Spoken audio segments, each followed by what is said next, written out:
Flemington, répondez. On vient de nous signaler un vol à main armée à la Commonwealth Bank sur Racecourse Road. Des coups de feu ont été tirés.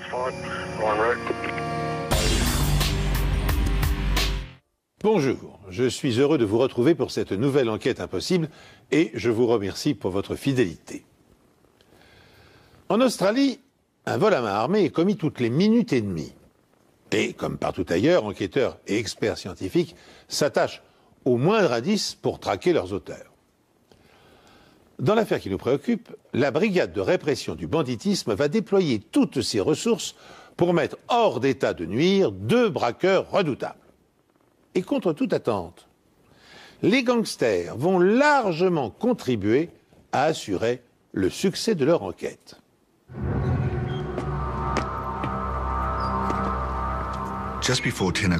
Un peu avant 10 heures, un camion de transport de fonds s'est arrêté devant un guichet automatique de banque à Flemington, dans la banlieue de Melbourne. Les convoyeurs étaient venus réapprovisionner le distributeur qui se trouve à l'intérieur. Après avoir pris toutes les mesures de sécurité nécessaires, Mohammad s'est posté à l'extérieur de la banque pour surveiller la rue, pendant que Rebecca portait les sacs contenant l'argent à l'intérieur. Et c'est au moment où elle est entrée dans la banque que Mohammad a vu 2 hommes surgir de l'arrière d'un pick-up rouge stationné sur sa gauche.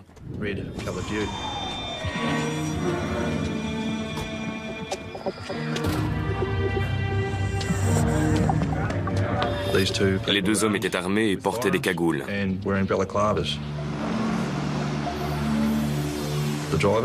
Le chauffeur du fourgon a pu voir les 2 hommes dans son rétroviseur et il a su qu'il s'agissait d'un braquage. Il a tout de suite quitté les lieux et a contacté la police pour l'informer qu'un vol à main armée était en train de se produire. Rebecca et Mohammad se sont précipités à l'intérieur de la banque, dans la chambre forte, mais ils n'ont pas eu le temps de fermer la porte derrière eux.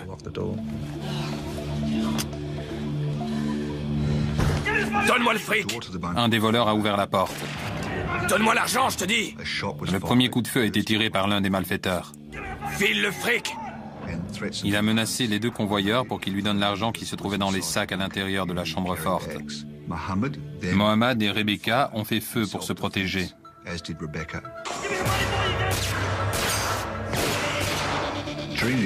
Pendant la fusillade, le voleur a tenté de pénétrer dans la chambre forte pour attraper les sacs.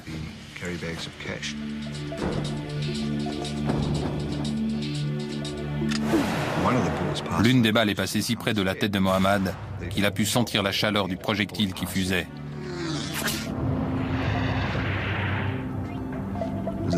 À cet instant, Mohammad a bien cru qu'il allait mourir. Mohammad s'est aperçu qu'il ne lui restait plus qu'une balle dans son arme. Il savait qu'à la première occasion, il devrait tirer sur l'homme cagoulé.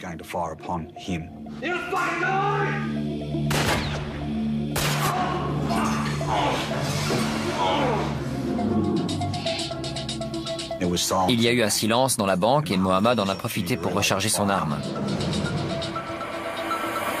Et l'un des criminels lui a crié qu'il allait mourir pour avoir osé faire ça. Tu vas mourir, mec! Donne-moi l'argent! Donne-moi ce foutu fric! Le voleur a une nouvelle fois passé la porte de la chambre forte.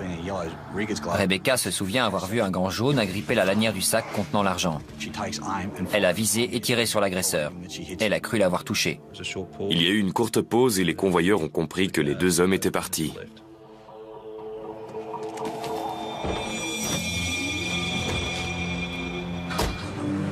Ils sont sortis à temps pour voir le pick-up rouge partir sur Racecourse Road. Mohammad a essayé de relever la plaque d'immatriculation, mais ils étaient déjà trop loin. On a 2 criminels armés. On pense que l'un d'entre eux a été touché 2 fois, probablement à l'avant-bras. Le braquage d'une extrême violence s'est déroulé en quelques minutes. Faisant preuve d'un sang-froid exemplaire, les convoyeurs de fonds ont rempli leur mission sans défaillir. Des experts de la police scientifique se rendent immédiatement sur les lieux pour recueillir les premiers indices. Si Rebecca a touché à 2 reprises l'un des agresseurs, il a sans doute laissé sa carte de visite sur le sol de la banque. À l'extérieur de la banque, il y avait 2 morceaux de bois sur la route et on a pu y relever un peu de sang. Il y avait aussi des gouttes de sang sur le carrelage juste à l'entrée de la banque. J'ai prélevé un échantillon pour faire un test ADN qui pouvait nous permettre d'identifier le criminel. On savait qu'on avait affaire à des criminels expérimentés. Mais avec un peu de chance, cette personne serait enregistrée dans nos fichiers. En attendant les résultats, les enquêteurs tentent d'étudier d'autres pistes.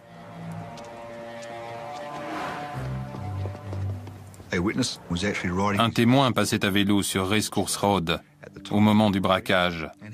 Il a vu deux hommes cagoulés et armés se précipiter à l'intérieur de la banque.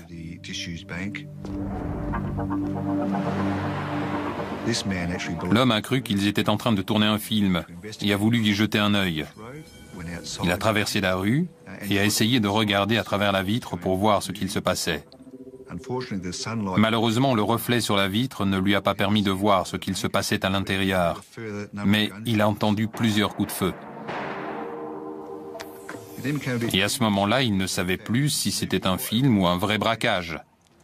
Il s'est éloigné de la devanture, et c'est là que les deux voleurs sont sortis de la banque et ont sauté dans le pick-up rouge avant de disparaître sur Racecourse Road. Ce témoin a eu le temps de relever la plaque d'immatriculation du véhicule. Un témoin a identifié la voiture. Il s'agit d'un pick-up rouge. Et une rapide vérification confirme que la voiture rouge a été volée. Elle est retrouvée quelques minutes plus tard. Mais permettra-t-elle de rassembler suffisamment de preuves pour arrêter les criminels ? La police recherche un homme armé et blessé ce matin lors d'un braquage. Deux hommes cagoulés ont volé près de 100 000 € en liquide après avoir tendu une embuscade à deux convoyeurs de fonds venus remplir les distributeurs automatiques. Tous les coups de feu ont été tirés à l'intérieur de la banque.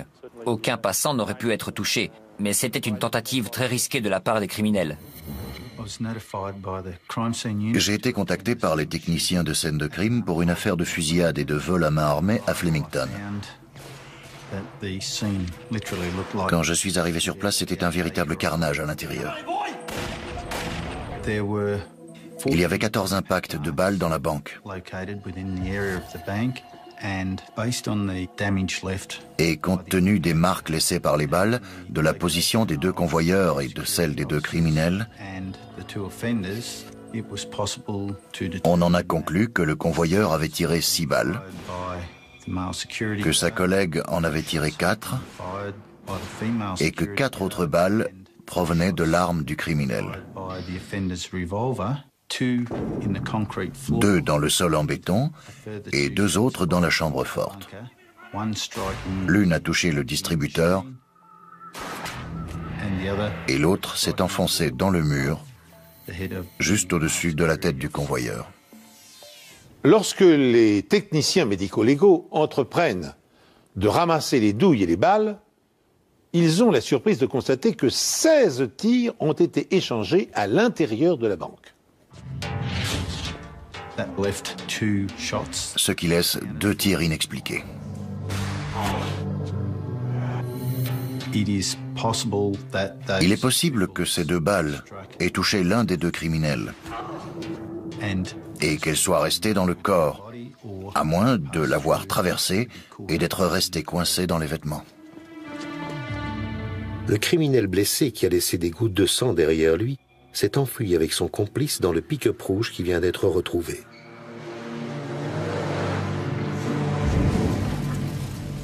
On a localisé la voiture, elle est en feu sur Mulgrave Street. On a au moins 3 ou 4 témoins qui ont poursuivi les criminels.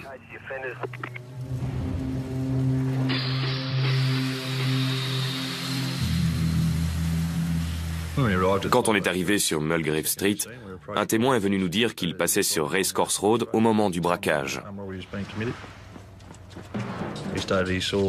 Il a dit avoir vu les 2 criminels quitter la banque et sauter dans un pick-up rouge. C'est alors qu'il a décidé de faire demi-tour et de les suivre. Il les a suivis dans Eastwood Street, puis dans Mulgrave Street. À un moment, il a voulu percuter leur véhicule, mais il s'est ravisé en voyant qu'ils étaient armés.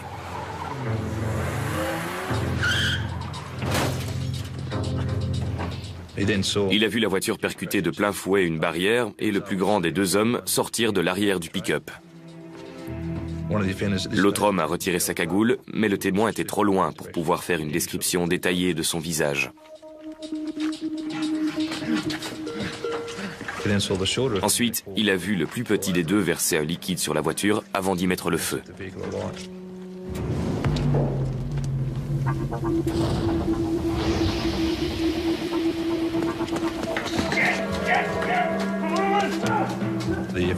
Au bout de quelques mètres, il a fait demi-tour et s'est précipité vers la voiture pour récupérer ce qui semblait être un sac.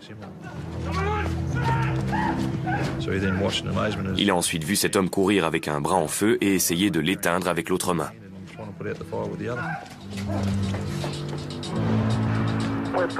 Deux criminels à pied se dirigent vers le sud dans une ruelle perpendiculaire à Mulgrave Street. En mettant le feu à la voiture, les agresseurs voulaient détruire toutes les preuves. Malheureusement pour eux, le feu n'a pas...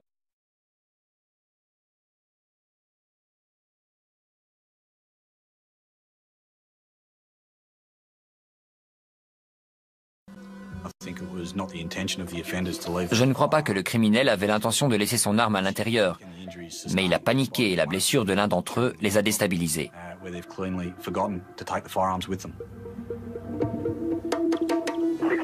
Il y a des taches de sang dans la ruelle. Nous demandons la permission de suivre les traces plutôt que de faire appel à la brigade cynophile. Permission accordée. Là où la voiture s'est encastrée dans la barrière, il y avait une ruelle qui partait vers le sud. Elle traversait Smith Street. Et dans cette ruelle, il y avait des traces de sang qui indiquaient que l'un des criminels saignait. Et vu la quantité et la nature des traces, on a su que sa blessure était grave. On a prélevé un échantillon de ce sang pour faire des tests ADN.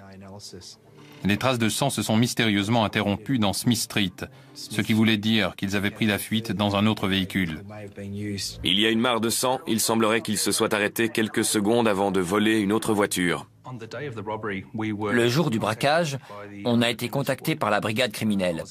On m'a envoyé à une adresse sur Smith Street à Flemington.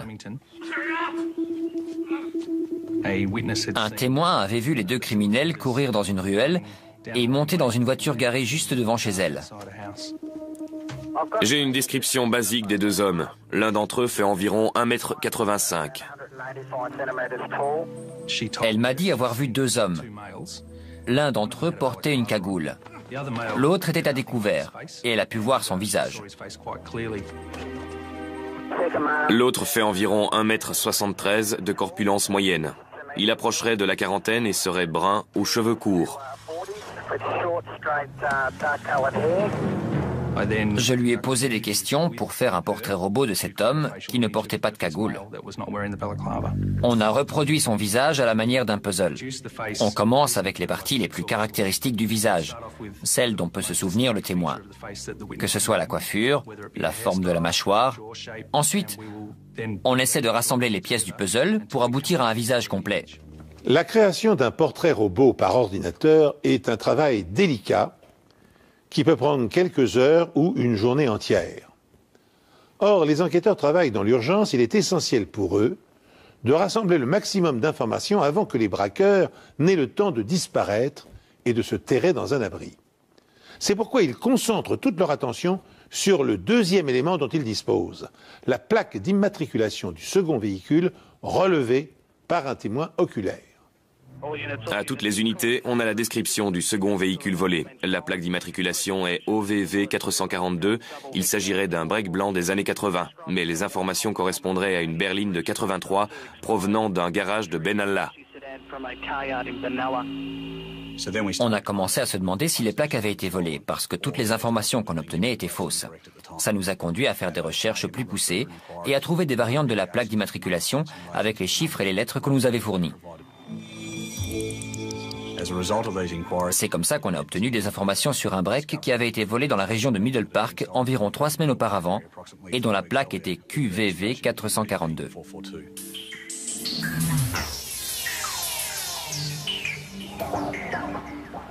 L'erreur est rapidement corrigée, mais les criminels ont déjà pris de l'avance. Malheureusement pour eux, ils ont choisi la mauvaise voiture et la mauvaise porte de sortie. Quelques minutes après le braquage, la police a compris qu'elle a affaire à des professionnels. Et puisqu'en volant les 100 000 €, l'un d'entre eux a été blessé, la police a mis tous les hôpitaux de la région en état d'alerte. Elle cherche aussi activement le second véhicule de fuite.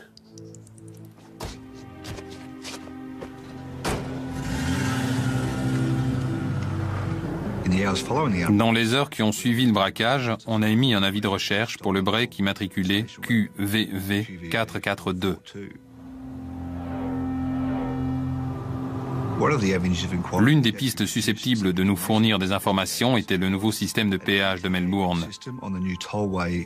Les voitures équipées d'un dispositif peuvent emprunter une voie réservée qui leur permet de passer le péage sans s'arrêter, moyennant un abonnement. Mais si la voiture n'est pas équipée, des caméras détectent la fraude et le coupable devra payer une amende. Grâce à ce système, on a appris que la voiture volée était passée sur le pont par le péage et qu'elle avait été filmée par la caméra parce qu'il n'avait pas payé le passage.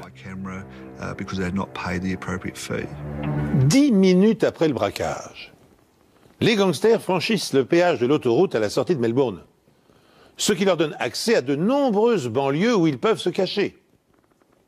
Pendant que des agents de police locale les recherchent activement, une équipe d'experts examine le premier véhicule carbonisé. À ce stade de l'enquête, on n'avait aucune idée de l'identité des deux criminels responsables du braquage. On est retourné voir le premier véhicule volé. La zone avait été sécurisée pour sauvegarder les preuves qui pouvaient se trouver dans le véhicule et nous permettre d'identifier les voleurs.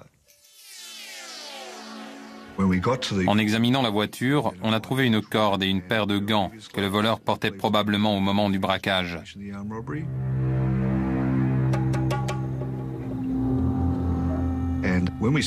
Et quand on a parlé au propriétaire de ce pick-up rouge, il nous a dit qu'il manquait des roues et des pneus et aussi que le reste d'armoire brûlée qui se trouvait à l'arrière du pick-up ne lui appartenait pas.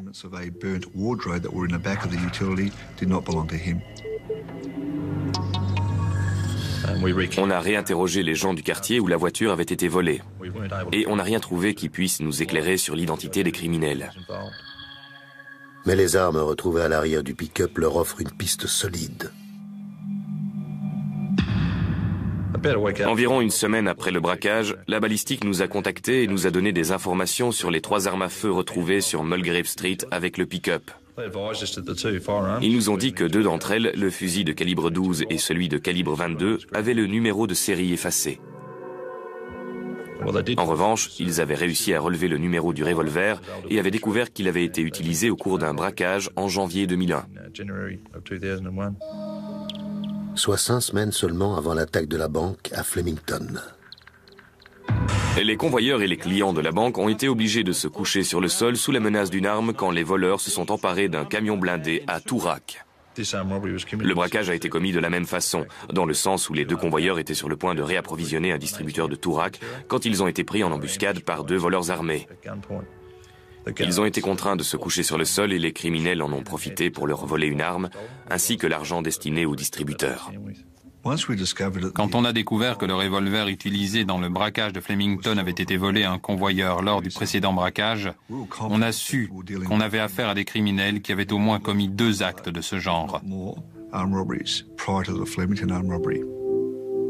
Leur intuition est la bonne. Tout comme l'arme, le sang retrouvé devant la banque de Flemington est lié à un autre vol, une affaire non résolue depuis 5 ans.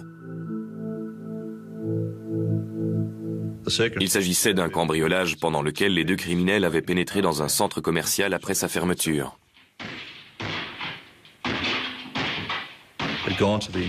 Ils étaient entrés dans une bijouterie en brisant une fenêtre. Ils avaient ensuite cassé plusieurs vitrines et l'un d'entre eux s'était coupé.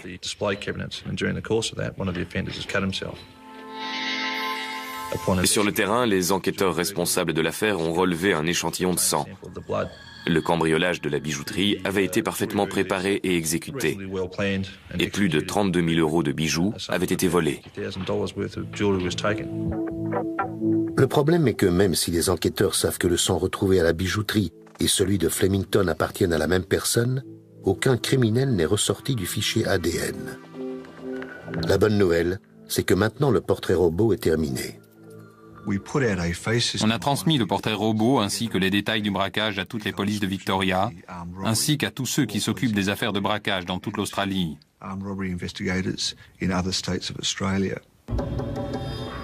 De nombreuses réponses ont commencé à affluer et on a pu établir une liste de suspects. On a envoyé un email général en précisant qu'un des criminels avait été blessé et qu'il avait probablement besoin de soins. On a reçu des informations de la police locale de Rye sur un certain Brian Gardner qui avait besoin de soins.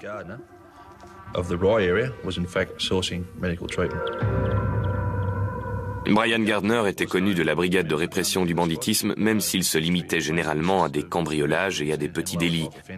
Au départ, il n'était pas considéré comme quelqu'un susceptible d'atteindre le niveau de violence du braquage de Flemington. Mais quand on a reçu cette information de la police de Rye, il est devenu notre suspect numéro 1. Quand les enquêteurs cherchent à localiser Brian Gardner dans la ville de Rye, ils découvrent qu'il est susceptible de s'être réfugié à plusieurs adresses. Chacune d'entre elles doit être contrôlée au plus vite. Mais compte tenu de la dangerosité du criminel, qui n'a pas hésité à faire feu sur les convoyeurs, la brigade de répression du banditisme ne se contente pas de frapper aux portes.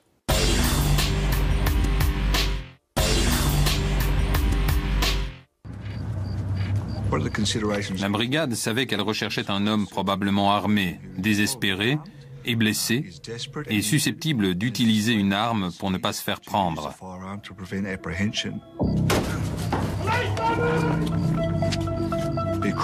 L'équipe a donc décidé d'entrer par la force.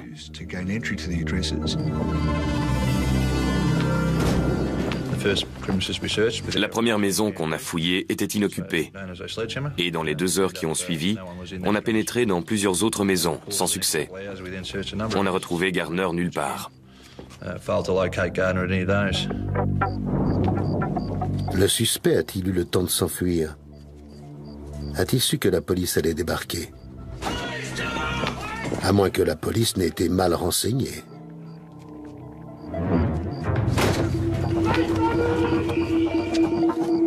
Les enquêteurs fouillent toutes les propriétés susceptibles d'abriter leur suspect numéro 1. Mais toutes leurs tentatives se soldent par un échec. On a cerné toute la zone autour de Rye pour s'assurer que toutes les sorties et tous les points d'accès de la ville étaient sous la surveillance de la brigade, au cas où Gardner apprendrait qu'on le recherche et qu'il tenterait de quitter la région. On a eu plusieurs autres adresses auxquelles on s'est intéressé. On a chargé des policiers de surveiller chacune de ces résidences pour voir si quelqu'un entrait ou sortait. L'une de ces maisons éveille l'intérêt de la police. Les 2 officiers qui surveillaient cette adresse ont vu 2 hommes quitter les lieux en voiture.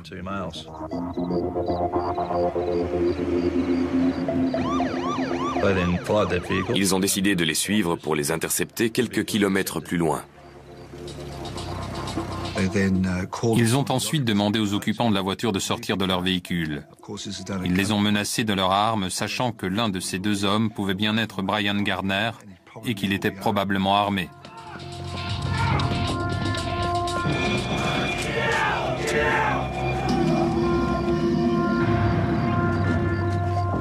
L'un des officiers s'est ensuite approché de l'arrière de la voiture où il a vu une personne couverte d'une sorte de couverture blanche.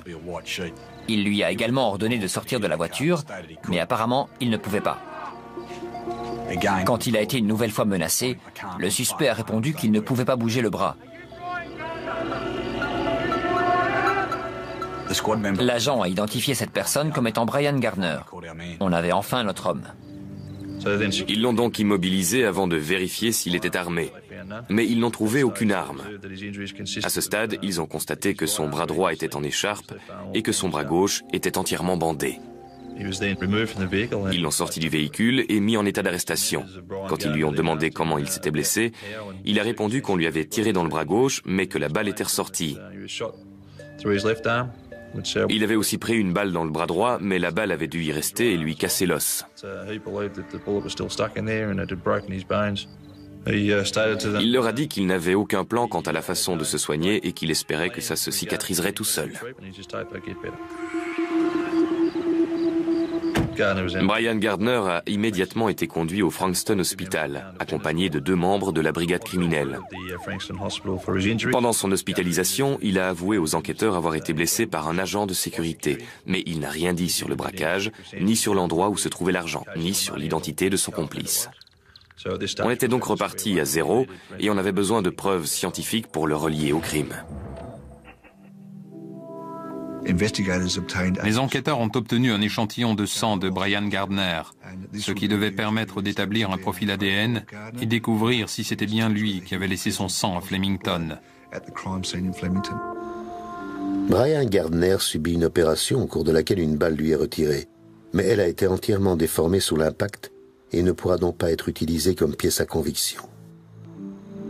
Pendant que les enquêteurs attendent impatiemment les résultats des tests ADN, la maison de Gardner est passée au peigne fin. Au cours de cette fouille, on a trouvé un grand nombre d'antalgiques, de bandages et d'autres produits du même genre dans la chambre, tous destinés à soigner ses blessures. Il y avait aussi une grosse moto dans son salon. Elle avait l'air neuve et ça pouvait être le signe d'un enrichissement récent. On a posé la question à sa femme qui nous a dit qu'ils avaient emprunté 16 000 € pour acheter cette moto.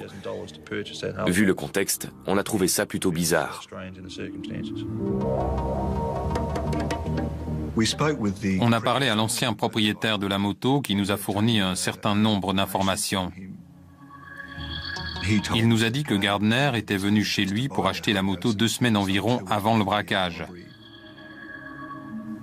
Gardner lui a donné un acompte et lui a dit qu'il aurait bientôt le reste de l'argent et qu'il reviendrait à ce moment-là pour payer la moto.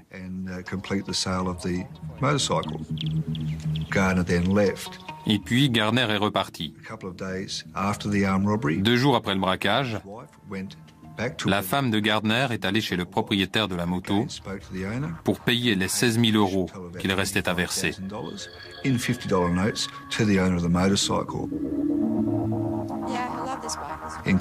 Dans la conversation, la femme de Gardner a dit qu'elle voulait emmener la moto tout de suite pour rassurer son mari. La découverte de la moto expliquait au moins 16 000 € du braquage. Mais le reste de l'argent était introuvable. À ce stade, on ne savait pas où il avait mis l'argent ou ce qu'il en avait fait. Après avoir été interrogé dans sa chambre d'hôpital, Gardner est inculpé de tentative de meurtre, vol à main armée et vol de voiture. Pour autant, les policiers sont inquiets. Parviendront-ils à rassembler les preuves matérielles suffisantes pour maintenir leur chef d'accusation devant un tribunal? La nuit de l'arrestation de Brian Gardner a été plus chargée que prévu. Les enquêteurs ont appris un peu plus tard ce soir-là que le break blanc qu'ils recherchaient a été repéré à moitié calciné sur le parking qui se trouvait derrière la banque.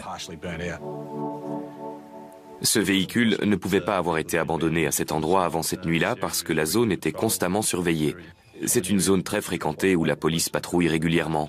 On était plutôt satisfait d'apprendre qu'elle avait été abandonnée cette nuit-là. Il y avait 2 façons de voir les choses à ce stade. Soit le criminel s'était dit qu'il fallait se débarrasser de toutes les preuves à ce moment précis, soit c'était pour narguer la police, du genre « arrête-moi si tu peux ».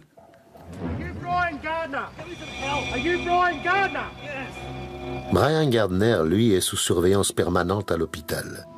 Tout comme le break blanc qui a été utilisé comme véhicule de fuite lors du braquage et qui vient d'être retrouvé, abandonné et partiellement brûlé dans un parking.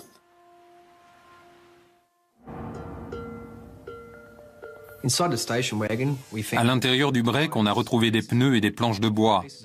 C'était des planches avec un papier fleuri dessus. Et puis des boîtes dans lesquelles on range les billets. Le genre de boîte qu'on utilise pour transporter les billets destinés aux distributeurs. Et celle-ci portait un numéro indiquant qu'elle venait de la banque de Flemington. On a aussi retrouvé un grand sac en vinyle à l'arrière de la voiture. Et c'est dans ce sac que se trouvaient les boîtes à billets. À l'avant de la voiture, on a retrouvé une grande quantité de sang, ce qui indiquait que la personne qui s'était assise à cette place avait beaucoup saigné. J'ai fait un prélèvement pour des tests ADN. On avait la quasi-certitude que ce sang était celui de Brian Gardner, qui s'était fait conduire par son complice alors qu'il fuyait la banque de Flemington après le braquage. On a contacté le propriétaire du break pour qu'il nous dise si ce qui se trouvait à l'intérieur lui appartenait. Et il nous a répondu que les morceaux d'armoire, les roues, les pneus, les boîtes et le sac n'étaient pas à lui. Quand on a contacté le propriétaire du break, on a également fait appel au propriétaire du pick-up rouge. Mais il nous a dit que les pneus qui se trouvaient à l'arrière du break étaient bien les siens.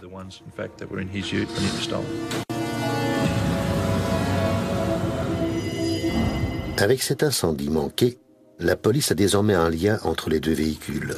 Et il y a de grandes chances pour que le sang retrouvé sur la scène de crime et celui de la voiture appartiennent tous les deux à Gardner.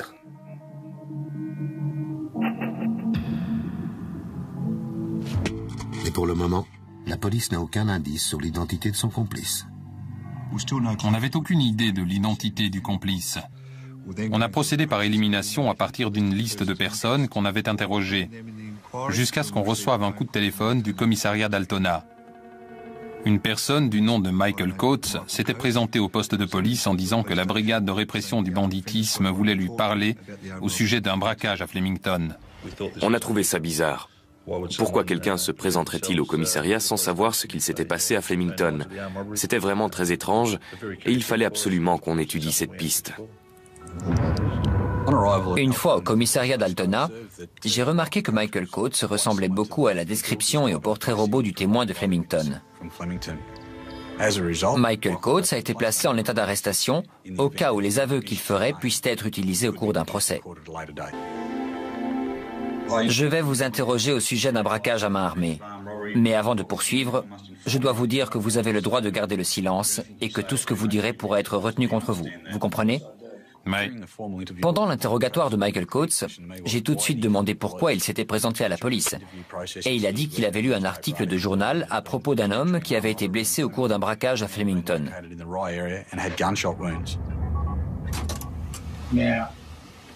Je suis de nature méfiante et je me suis dit que c'était peut-être quelqu'un que je connaissais et que, si c'était le cas, vous voudriez probablement me voir. Mais personne n'est venu me voir. Quelqu'un est venu à 9 h ce matin pour me dire que vous me cherchiez, alors je suis venu.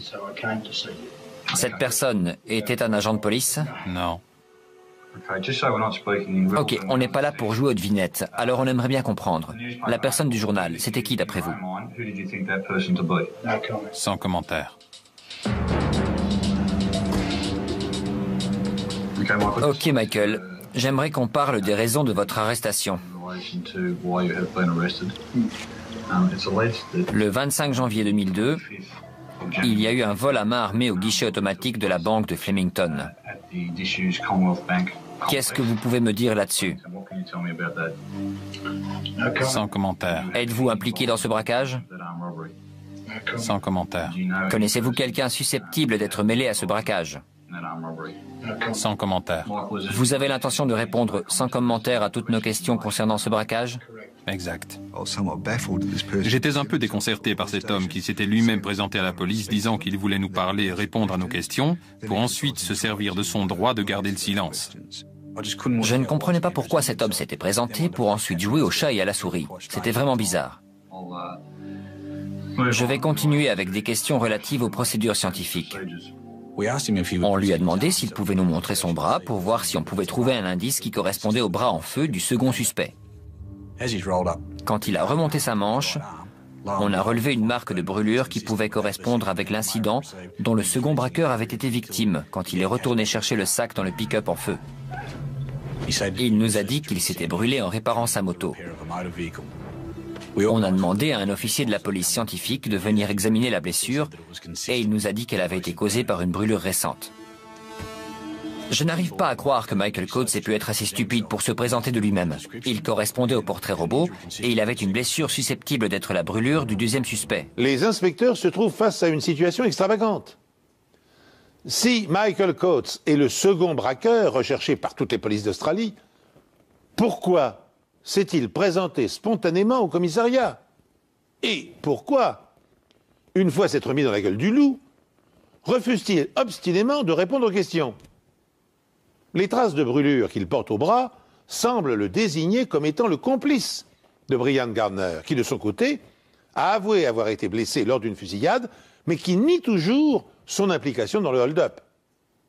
Face à cette situation confuse et inexplicable, les policiers bénéficient d'une chance inespérée. Coates s'est présenté au commissariat à bord d'une voiture.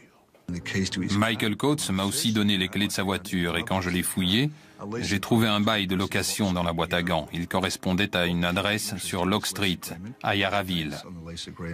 Ce qui nous a particulièrement intéressé, c'était les dates. Le bail commençait juste avant le braquage et se terminait juste après. L'agent immobilier nous a donné d'autres informations sur le bail. Et sur le contrat, Brian Gardner se portait caution de Michael Coates. Michael Coates s'est présenté au commissariat de police en prétextant que la brigade de répression était à sa recherche. Ce n'était pas le cas, mais son attitude conduit les enquêteurs à fouiller une maison qu'il a louée pendant la période du braquage de Flemington. On a fouillé la maison de Yarraville et on a trouvé un certain nombre de choses. D'abord, il y avait des taches de sang sur le sol près de la porte de derrière. On a aussi trouvé une paire de baskets tachées de sang, des bandages également tachés qui se trouvaient dans le salon. Et surtout, on a trouvé une armoire avec des étagères recouvertes d'un papier fleuri qui correspondait aux planches de bois retrouvées dans le break volé. Non seulement les étagères permettent de faire le lien entre la maison et le break blanc, mais la police scientifique a aussi découvert d'autres éléments permettant de relier la maison, le break blanc et le pick-up rouge. Quand j'ai comparé les caractéristiques communes aux deux voitures volées, c'est-à-dire le pick-up rouge et le break blanc, j'ai remarqué qu'il y avait des morceaux d'armoire dans les deux. Il y avait aussi des charnières bien particulières en forme de U, avec une peinture blanche recouvrant une peinture verte. Les charnières étaient conçues de la même façon. Elles venaient probablement de la même porte et probablement de la même armoire. Et dans une ruelle à proximité de la maison, les enquêteurs trouvent d'autres preuves. D'autres restes de placards, dont le cadre est identique à celui retrouvé dans le pick-up. Et grâce au propriétaire de la maison, les enquêteurs vont enfin en apprendre plus sur ces fameux placards. Ils nous ont dit qu'il leur manquait 3 placards. Les 3 avaient les mêmes étagères fleuries. Elles provenaient donc de cette maison.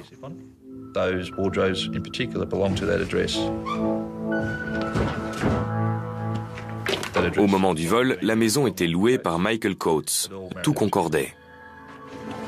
Et les rapprochements ne s'arrêtent pas là. Dans le garage qui se trouve derrière la maison, on a trouvé un morceau de corde. Et on a tout de suite vu qu'il s'agissait de la même corde que celle retrouvée à l'arrière du pick-up rouge. Cette corde avait la même taille et la même structure que la corde retrouvée dans le pick-up. J'ai pu en conclure qu'il y avait de grandes chances pour que ce soit les mêmes. Dans le garage, les enquêteurs retrouvent également des traces de pneus. L'une d'entre elles correspond parfaitement avec les pneus du break.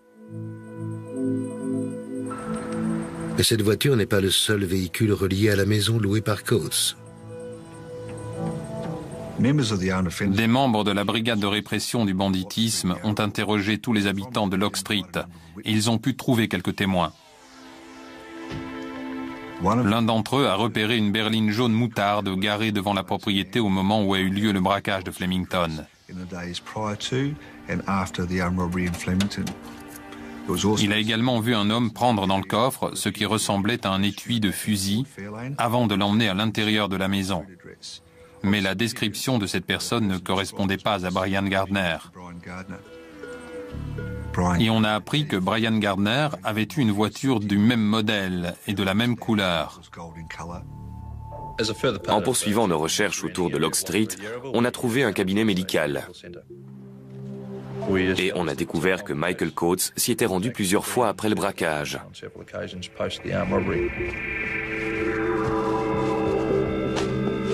Et qu'il avait obtenu une ordonnance pour des antalgiques. Et c'était une information très importante, parce qu'il était clair que ces antalgiques étaient destinés à soigner Gardner, qui avait été blessé par balle. Brian Gardner et Michael Coates sont donc bien passés dans cette maison. Et, plus important, les résultats des tests ADN de Brian Gardner reviennent enfin. Son sang correspond à celui retrouvé dans le break blanc dans la ruelle près de l'endroit où le pick-up a été brûlé et à celui prélevé à l'extérieur de la banque. En s'appuyant sur cette accumulation de preuves matérielles, les policiers confirment leurs accusations.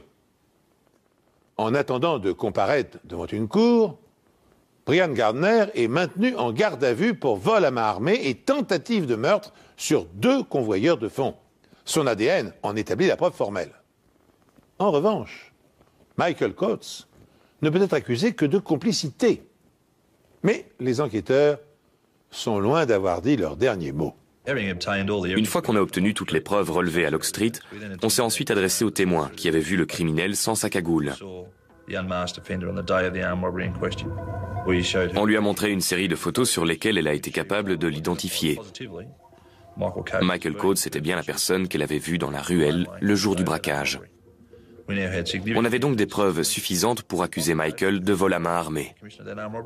On est ensuite allé le chercher à son domicile de Mount Street pour l'arrêter et le conduire auprès des enquêteurs de brigade de répression du banditisme, où on lui a donné l'opportunité d'expliquer ses actes s'il le souhaitait.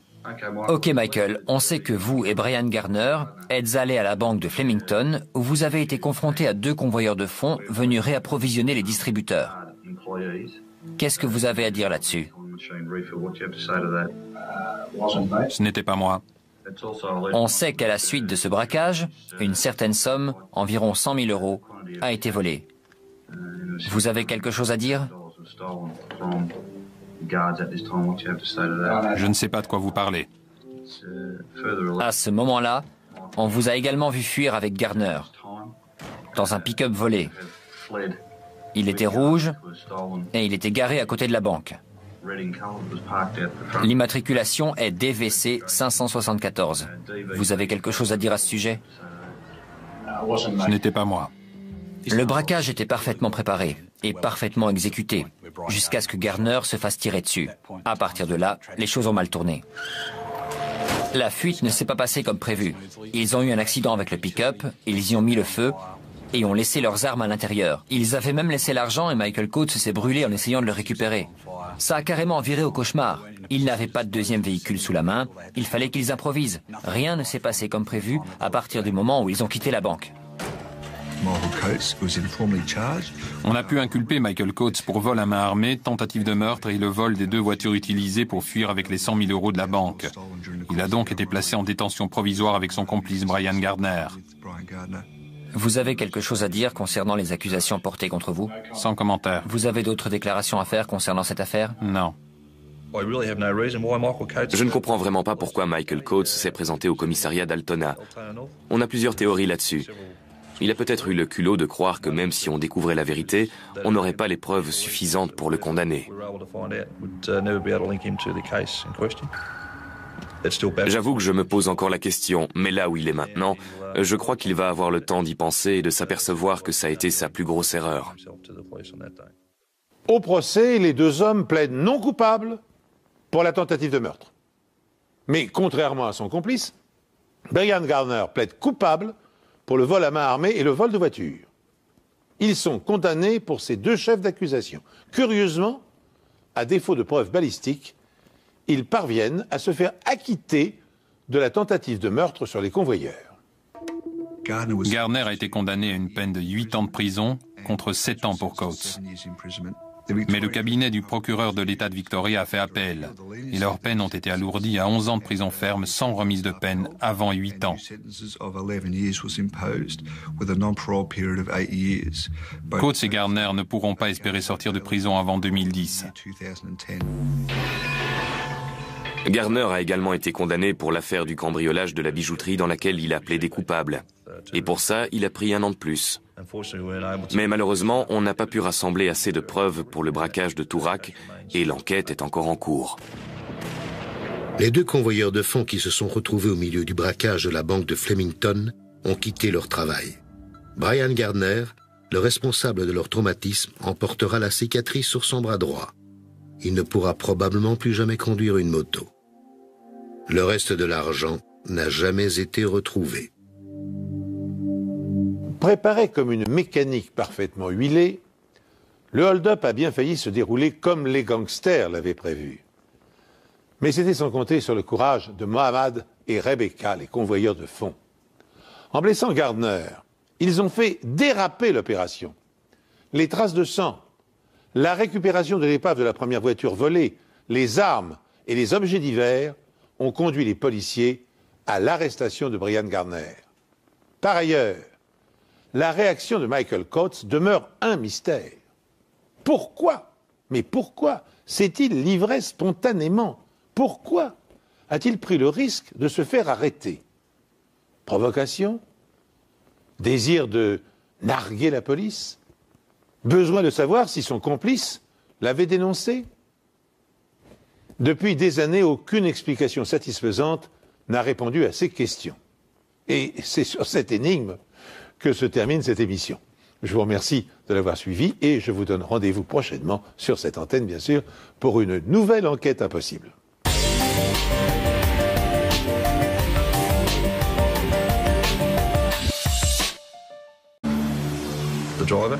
Le chauffeur du fourgon a pu voir les deux hommes dans son rétroviseur et il a su qu'il s'agissait d'un braquage. Il a tout de suite quitté les lieux et a contacté la police pour l'informer qu'un vol à main armée était en train de se produire. Rebecca et Mohammad se sont précipités à l'intérieur de la banque, dans la chambre forte, mais ils n'ont pas eu le temps de fermer la porte derrière eux.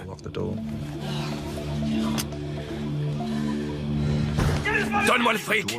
Un des voleurs a ouvert la porte. Donne-moi l'argent, je te dis!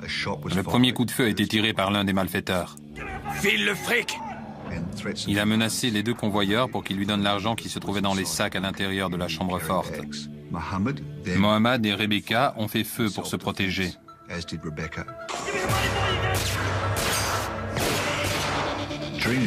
Pendant la fusillade, le voleur a tenté de pénétrer dans la chambre forte pour attraper les sacs.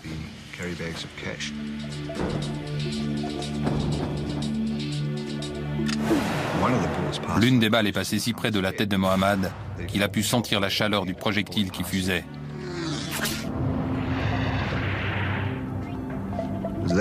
À cet instant, Mohammad a bien cru qu'il allait mourir.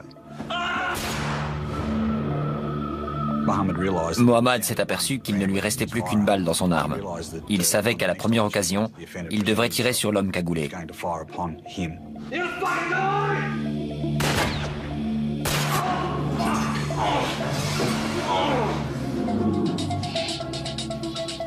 Il y a eu un silence dans la banque et Mohammad en a profité pour recharger son arme. Et l'un des criminels lui a crié qu'il allait mourir pour avoir osé faire ça. Tu vas mourir, mec! Donne-moi l'argent! Donne-moi ce foutu fric! Le voleur a une nouvelle fois passé la porte de la chambre forte. Rebecca se souvient avoir vu un gant jaune agripper la lanière du sac contenant l'argent. Elle a visé et tiré sur l'agresseur. Elle a cru l'avoir touché. Il y a eu une courte pause et les convoyeurs ont compris que les deux hommes étaient partis.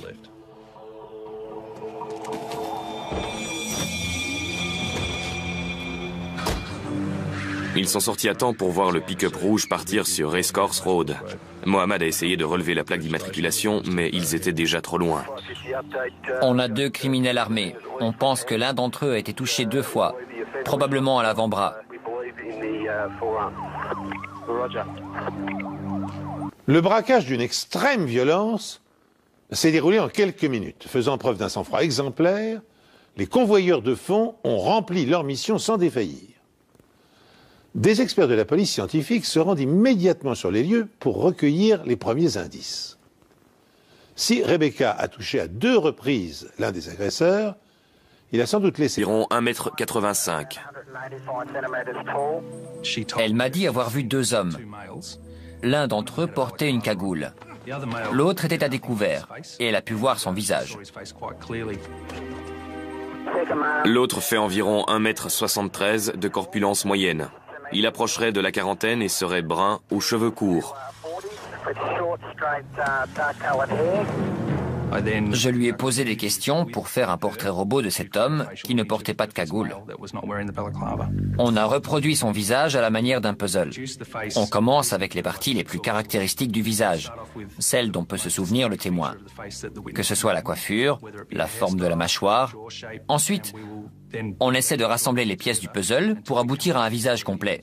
La création d'un portrait robot par ordinateur est un travail délicat qui peut prendre quelques heures ou une journée entière. Or, les enquêteurs travaillent dans l'urgence, il est essentiel pour eux de rassembler le maximum d'informations avant que les braqueurs n'aient le temps de disparaître et de se terrer dans un abri. C'est pourquoi ils concentrent toute leur attention sur le deuxième élément dont ils disposent, la plaque d'immatriculation du second véhicule relevée par un témoin oculaire. À toutes les unités, on a la description du second véhicule volé. La plaque d'immatriculation est OVV 442. Il s'agirait d'un break blanc des années 80, mais les informations correspondraient à une berline de 83 provenant d'un garage de Ben Allah. On a commencé à se demander si les plaques avaient été volées, parce que toutes les informations qu'on obtenait étaient fausses. Ça nous a conduit à faire des recherches plus poussées et à trouver des variantes de la plaque d'immatriculation avec les chiffres et les lettres qu'on nous avait fournis.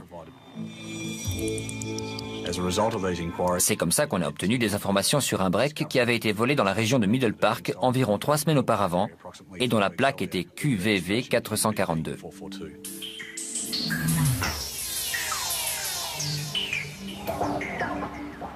L'erreur est rapidement corrigée, mais les criminels ont déjà pris de l'avance.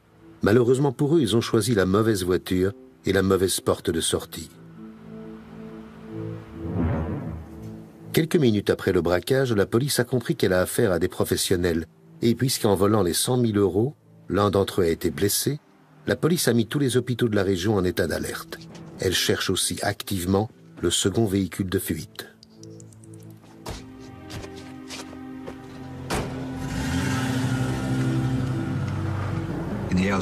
Dans les heures qui ont suivi le braquage, on a émis un avis de recherche pour le break immatriculé QVV 442.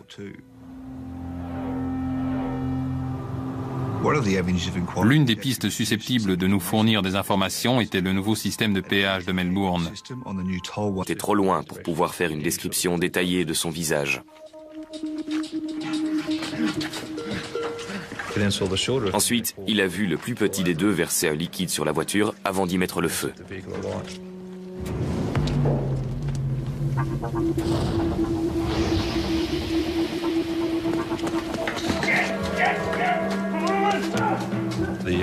Au bout de quelques mètres, il a fait demi-tour et s'est précipité vers la voiture pour récupérer ce qui semblait être un sac. Il a ensuite vu cet homme courir avec un bras en feu et essayer de l'éteindre avec l'autre main.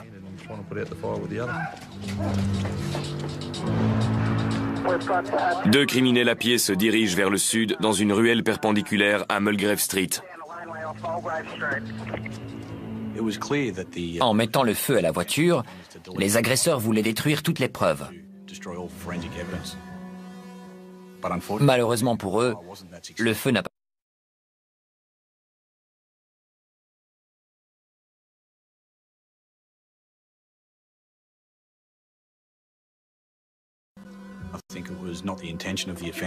Je ne crois pas que le criminel avait l'intention de laisser son arme à l'intérieur, mais il a paniqué et la blessure de l'un d'entre eux les a déstabilisés.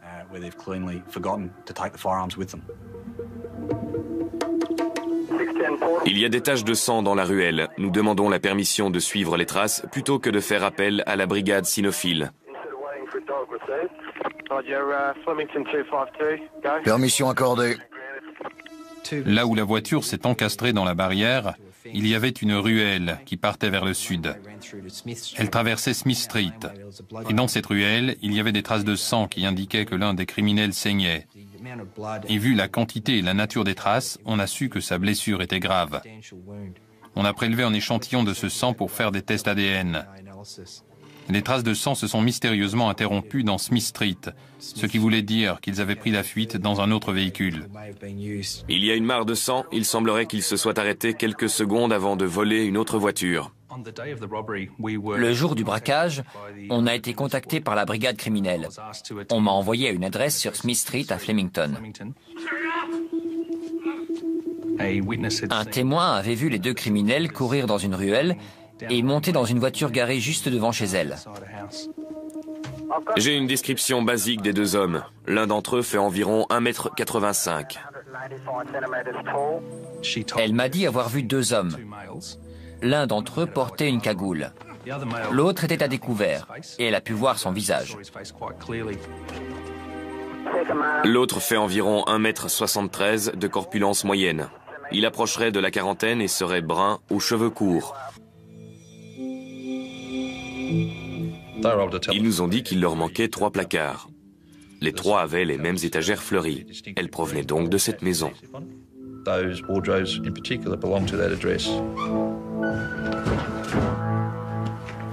Au moment du vol, la maison était louée par Michael Coates. Tout concordait. Et les rapprochements ne s'arrêtent pas là. Dans le garage qui se trouve derrière la maison, on a trouvé un morceau de corde. Et on a tout de suite vu qu'il s'agissait de la même corde que celle retrouvée à l'arrière du pick-up rouge. Cette corde avait la même taille et la même structure que la corde retrouvée dans le pick-up. J'ai pu en conclure qu'il y avait de grandes chances pour que ce soit les mêmes. Dans le garage, les enquêteurs retrouvent également des traces de pneus. L'une d'entre elles correspond parfaitement avec les pneus du break. Mais cette voiture n'est pas le seul véhicule relié à la maison louée par Coates. Des membres de la brigade de répression du banditisme ont interrogé tous les habitants de Locke Street et ils ont pu trouver quelques témoins. L'un d'entre eux a repéré une berline jaune moutarde garée devant la propriété au moment où a eu lieu le braquage de Flemington. Il a également vu un homme prendre dans le coffre ce qui ressemblait à un étui de fusil avant de l'emmener à l'intérieur de la maison. Mais la description de cette personne ne correspondait pas à Brian Gardner.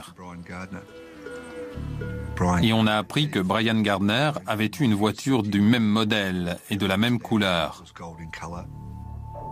En poursuivant nos recherches autour de Locke Street, on a trouvé un cabinet médical. Et on a découvert que Michael Coates s'y était rendu plusieurs fois après le braquage.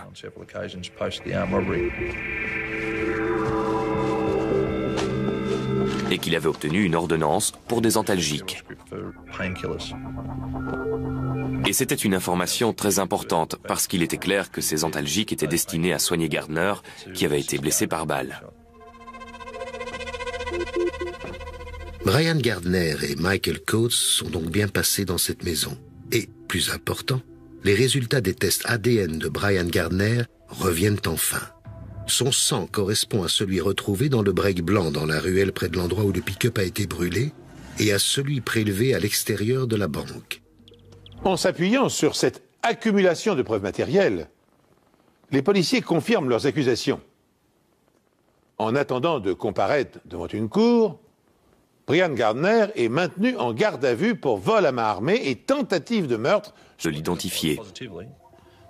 Michael Coates était bien la personne qu'elle avait vue dans la ruelle le jour du braquage. On avait donc des preuves suffisantes pour accuser Michael de vol à main armée. On est ensuite allé le chercher à son domicile de Mount Street pour l'arrêter et le conduire auprès des enquêteurs de brigade de répression du banditisme, où on lui a donné l'opportunité d'expliquer ses actes s'il le souhaitait. Ok Michael, on sait que vous et Brian Gardner êtes allés à la banque de Flemington où vous avez été confrontés à 2 convoyeurs de fonds venus réapprovisionner les distributeurs. Qu'est-ce que vous avez à dire là-dessus? Ce n'était pas moi. On sait qu'à la suite de ce braquage, une certaine somme, environ 100 000 €, a été volée. Vous avez quelque chose à dire?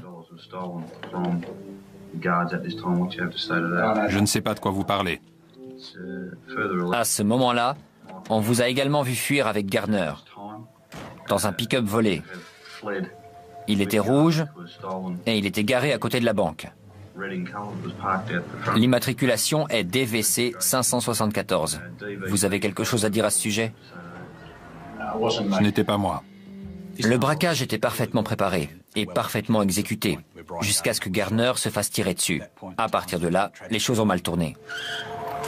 La fuite ne s'est pas passée comme prévu. Ils ont eu un accident avec le pick-up, ils y ont mis le feu et ont laissé leurs armes à l'intérieur. Ils avaient même laissé l'argent et Michael Coates s'est brûlé en essayant de le récupérer. Ça a carrément viré au cauchemar. Ils n'avaient pas de deuxième véhicule sous la main, il fallait qu'ils improvisent. Rien ne s'est passé comme prévu à partir du moment où ils ont quitté la banque. On a pu inculper Michael Coates pour vol à main armée, tentative de meurtre et le vol des 2 voitures utilisées pour fuir avec les 100 000 € de la banque. Il a donc été placé en détention provisoire avec son complice Brian Gardner. Vous avez quelque chose à dire concernant les accusations portées contre vous? Sans commentaire. Vous avez d'autres déclarations à faire concernant cette affaire? Non.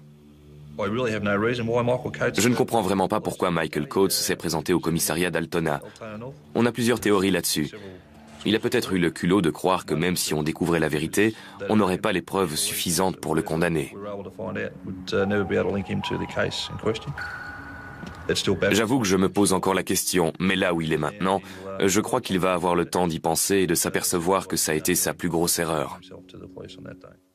Au procès, les 2 hommes plaident non coupables pour la tentative de meurtre. Mais contrairement à son complice, Brian Gardner plaide coupable pour le vol à main armée et le vol de voiture. Ils sont condamnés pour ces 2 chefs d'accusation. Curieusement, à défaut de preuves balistiques, ils parviennent à se faire acquitter de la tentative de meurtre sur les convoyeurs. Gardner a été condamné à une peine de 8 ans de prison et à l'extérieur de la banque. En s'appuyant sur cette accumulation de preuves matérielles, les policiers confirment leurs accusations. En attendant de comparaître devant une cour, Brian Gardner est maintenu en garde à vue pour vol à main armée et tentative de meurtre sur 2 convoyeurs de fonds. Son ADN en établit la preuve formelle.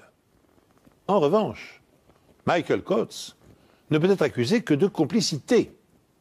Mais les enquêteurs sont loin d'avoir dit leur dernier mot. Une fois qu'on a obtenu toutes les preuves relevées à Locke Street, on s'est ensuite adressé aux témoins qui avaient vu le criminel sans sa cagoule. On lui a montré une série de photos sur lesquelles elle a été capable de l'identifier. Michael Coates était bien la personne qu'elle avait vue dans la ruelle le jour du braquage.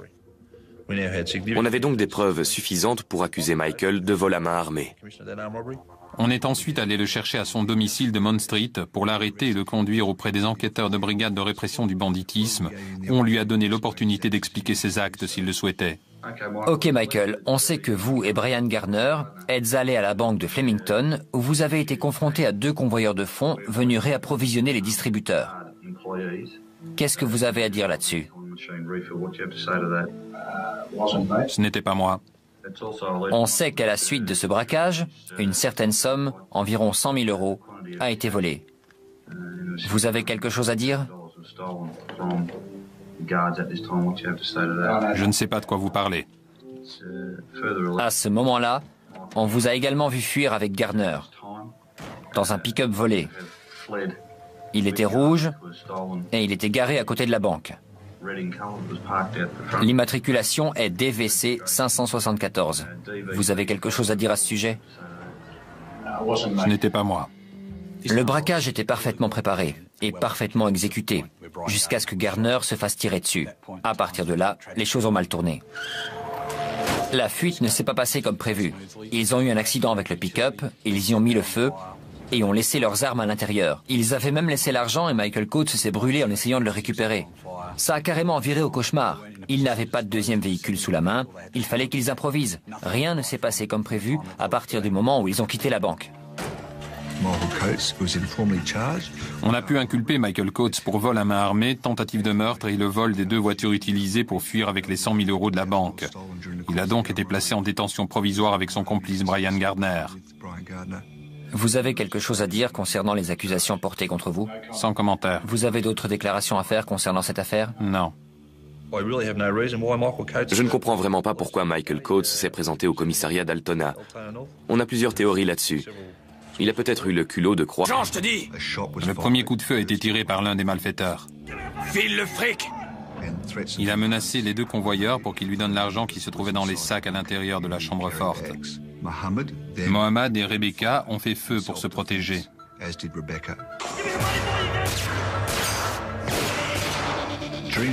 Pendant la fusillade, le voleur a tenté de pénétrer dans la chambre forte pour attraper les sacs.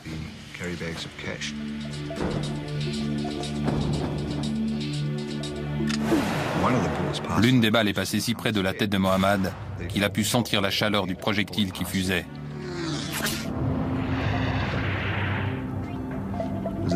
À cet instant, Mohammad a bien cru qu'il allait mourir. Mohammad s'est aperçu qu'il ne lui restait plus qu'une balle dans son arme. Il savait qu'à la première occasion, il devrait tirer sur l'homme cagoulé.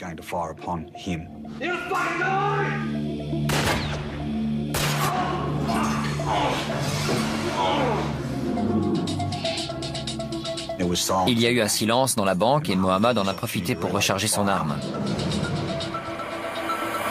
Et l'un des criminels lui a crié qu'il allait mourir pour avoir osé faire ça. Tu vas mourir, mec! Donne-moi l'argent! Donne-moi ce foutu fric! Le voleur a une nouvelle fois passé la porte de la chambre forte. Rebecca se souvient avoir vu un gant jaune agripper la lanière du sac contenant l'argent. Elle a visé et tiré sur l'agresseur. Elle a cru l'avoir touché. Il y a eu une courte pause et les convoyeurs ont compris que les deux hommes étaient partis.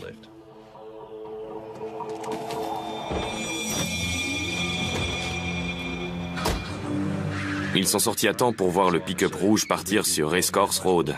Mohammad a essayé de relever la plaque d'immatriculation, mais ils étaient déjà trop loin. On a 2 criminels armés. On pense que l'un d'entre eux a été touché 2 fois, probablement à l'avant-bras. Le braquage d'une extrême violence s'est déroulé en quelques minutes. Faisant preuve d'un sang-froid exemplaire, les convoyeurs de fonds ont rempli leur mission sans défaillir. Des experts de la police scientifique se rendent immédiatement sur les lieux pour recueillir les premiers indices. Si Rebecca a touché à 2 reprises l'un des agresseurs, il a sans doute laissé sa carte de visite sur le sol de la banque. À l'extérieur de la banque, il y avait 2 morceaux de bois sur la route et on a pu y relever un peu de sang. Il y avait aussi des gouttes de sang sur le carrelage juste à l'entrée de la banque. J'ai prélevé un échantillon pour faire un test ADN qui pouvait nous permettre d'identifier le criminel. On savait qu'on avait affaire à des criminels expérimentés. Mais avec un peu de chance, cette personne serait enregistrée. Si c'était le cas, vous voudriez probablement me voir. Mais personne n'est venu me voir. Quelqu'un est venu à 9 h ce matin pour me dire que vous me cherchiez, alors je suis venu. Cette personne était un agent de police? Non. Ok, on n'est pas là pour jouer aux devinettes, alors on aimerait bien comprendre. La personne du journal, c'était qui d'après vous? Sans commentaire. Ok Michael, j'aimerais qu'on parle des raisons de votre arrestation. Le 25 janvier 2002, il y a eu un vol à main armée au guichet automatique de la banque de Flemington. Qu'est-ce que vous pouvez me dire là-dessus? Sans commentaire. Êtes-vous impliqué dans ce braquage? Sans commentaire. Connaissez-vous quelqu'un susceptible d'être mêlé à ce braquage? Sans commentaire. Vous avez l'intention de répondre sans commentaire à toutes nos questions concernant ce braquage? Exact. J'étais un peu déconcerté par cet homme qui s'était lui-même présenté à la police disant qu'il voulait nous parler et répondre à nos questions pour ensuite se servir de son droit de garder le silence.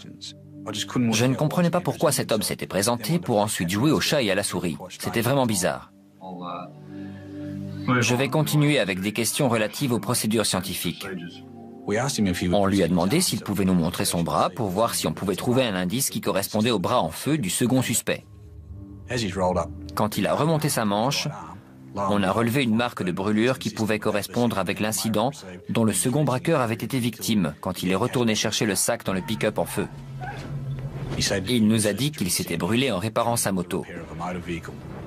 On a demandé à un officier de la police scientifique de venir examiner la blessure et il nous a dit qu'elle avait été causée par une brûlure récente. Je n'arrive pas à croire que Michael Coates ait pu être assez stupide pour se présenter de lui-même. Il correspondait au portrait robot et il avait une blessure susceptible d'être la brûlure du deuxième suspect. Les inspecteurs se trouvent face à une situation extravagante. Si Michael Coates est le second braqueur recherché par toutes les polices d'Australie, Pourquoi s'est-il présenté spontanément au commissariat? Et pourquoi, une fois s'être mis dans la gueule du loup, refuse-t-il obstinément de répondre aux questions? Les traces de brûlure qu'il porte au bras semblent le désigner comme étant le complice de Brian Gardner, qui de son côté a avoué avoir été blessé lors d'une fusillade, mais qui nie toujours son implication dans le hold-up. Face à cette situation confuse et inexplicable, les policiers bénéficient d'une chance inespérée. Coates s'est présenté au commissariat à bord d'une voiture. Michael Coates m'a aussi donné les clés de sa voiture et quand je l'ai fouillée, les voitures équipées d'un dispositif peuvent emprunter une voie réservée qui leur permet de passer le péage sans s'arrêter, moyennant un abonnement. Mais si la voiture n'est pas équipée, des caméras détectent la fraude et le coupable devra payer une amende. Grâce à ce système, on a appris que la voiture volée était passée sur le pont par le péage et qu'elle avait été filmée par la caméra parce qu'il n'avait pas payé le passage. 10 minutes après le braquage, les gangsters franchissent le péage de l'autoroute à la sortie de Melbourne, ce qui leur donne accès à de nombreuses banlieues où ils peuvent se cacher. Pendant que des agents de police locale les recherchent activement, une équipe d'experts examine le premier véhicule carbonisé. À ce stade de l'enquête, on n'avait aucune idée de l'identité des 2 criminels responsables du braquage. On est retourné voir le premier véhicule volé. La zone avait été sécurisée pour sauvegarder les preuves qui pouvaient se trouver dans le véhicule et nous permettre d'identifier les voleurs. En examinant la voiture, on a trouvé une corde et une paire de gants que le voleur portait probablement au moment du braquage.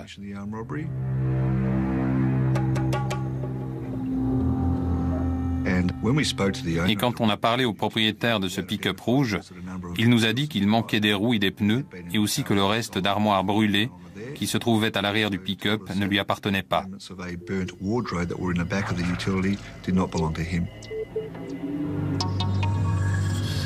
On a réinterrogé les gens du quartier où la voiture avait été volée. Et on n'a rien trouvé qui puisse nous éclairer sur l'identité des criminels. Mais les armes retrouvées à l'arrière du pick-up leur offrent une piste solide. Environ une semaine après le braquage, la balistique nous a contactés et nous a donné des informations sur les 3 armes à feu retrouvées sur Mulgrave Street avec le pick-up. Ils nous ont dit que 2 d'entre elles, le fusil de calibre 12 et celui de calibre 22, avaient le numéro de série effacé. En revanche, ils avaient réussi à relever le numéro du revolver et avaient découvert qu'il avait été utilisé au cours d'un braquage en janvier 2001. Soit 5 semaines seulement avant l'attaque de la banque à Flemington. Les convoyeurs et les clients de la banque ont été obligés de se coucher sur le sol sous la menace d'une arme quand les voleurs se sont emparés d'un camion blindé à Toorak. Le braquage a été commis de la même façon, dans le sens où les 2 convoyeurs étaient sur le point de réapprovisionner un distributeur de Toorak quand ils ont été pris en embuscade par 2 voleurs armés. Ils ont été contraints de se coucher sur le sol et les criminels en ont profité pour leur voler une arme, ainsi que l'argent destiné au distributeur. Quand on a Et où sortait. L'une de ces maisons éveille l'intérêt de la police. Les 2 officiers qui surveillaient cette adresse ont vu 2 hommes quitter les lieux en voiture.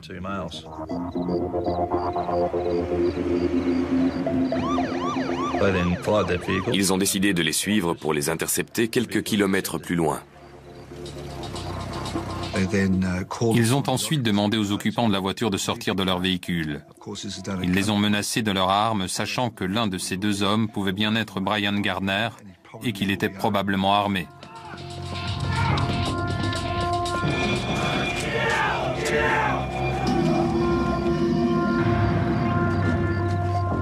L'un des officiers s'est ensuite approché de l'arrière de la voiture où il a vu une personne couverte d'une sorte de couverture blanche.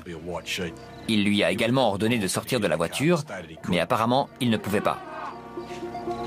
Quand il a été une nouvelle fois menacé, le suspect a répondu qu'il ne pouvait pas bouger le bras. L'agent a identifié cette personne comme étant Brian Gardner. On avait enfin notre homme. Ils l'ont donc immobilisé avant de vérifier s'il était armé. Mais ils n'ont trouvé aucune arme. À ce stade, ils ont constaté que son bras droit était en écharpe et que son bras gauche était entièrement bandé.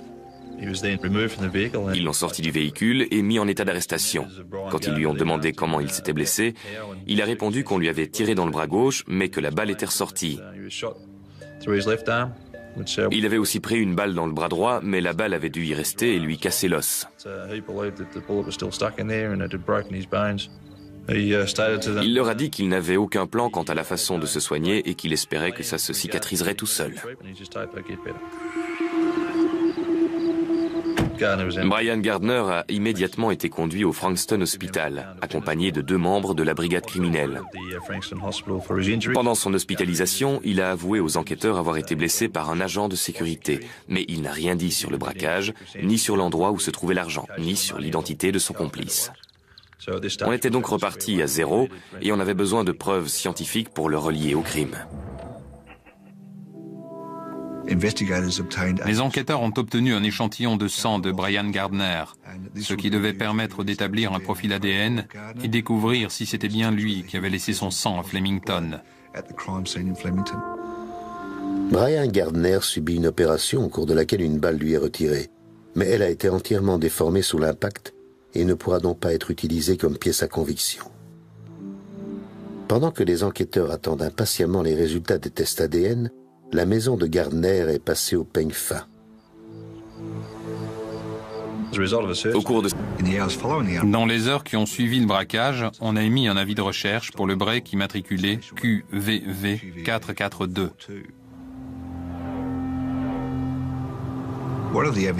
L'une des pistes susceptibles de nous fournir des informations était le nouveau système de péage de Melbourne.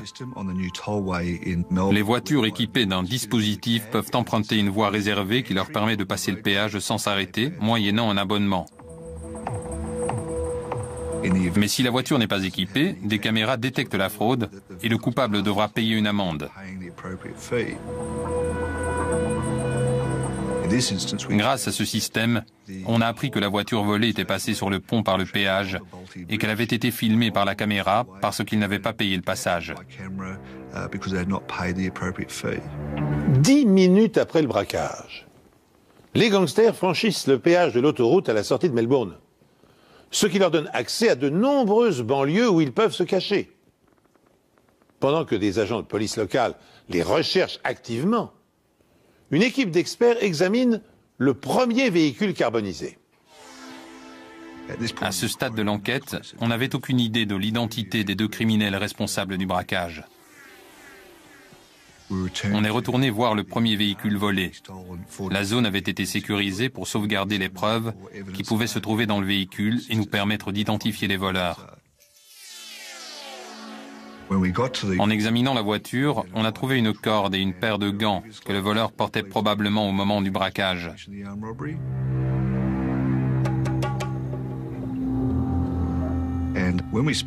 Et quand on a parlé au propriétaire de ce pick-up rouge, il nous a dit qu'il manquait des roues et des pneus et aussi que le reste d'armoire brûlée qui se trouvait à l'arrière du pick-up ne lui appartenait pas.